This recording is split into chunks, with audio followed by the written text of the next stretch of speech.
បាទជនជាតិដើមភាគតិចគឺជាដៃគូដ៏សំខាន់មួយនៃអង្គការអភិរក្សអន្តរជាតិកម្ពុជាឬអង្គការ CI ក្នុងការចូលរួមដាំស្ដារប្រព័ន្ធអេកូឡូស៊ីការពារនិងអភិរក្សធម្មជាតិពិសេសគឺក្នុងតំបន់ទាំង4ដែលអង្គការ CI បានកំពុងអនុវត្តសកម្មភាពរបស់ខ្លួនដូចជាតំបន់ជំនួញក្បែរកណ្ដាលតំបន់បឹងទន្លេសាបព្រៃឡង់និងឧទ្យានជាតិវ៉ឺនសាយសៀមប៉ាងជាដើមវត្តមានរបស់ជនជាតិដើមទាំងអស់នោះរួមមានចារាយគួយកាវ៉ែតពរ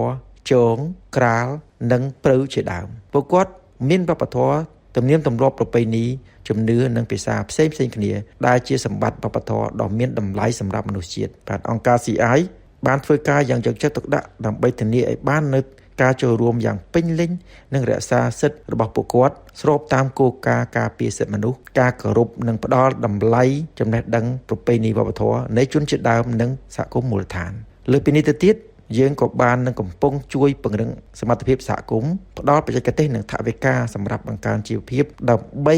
ធានានូវនិរន្តរភាពហិរញ្ញវត្ថុនិងការការពារធនធានធម្មជាតិដ៏មានតម្លៃនៅក្នុងសហគមន៍របស់ពួកគាត់ផងដែរ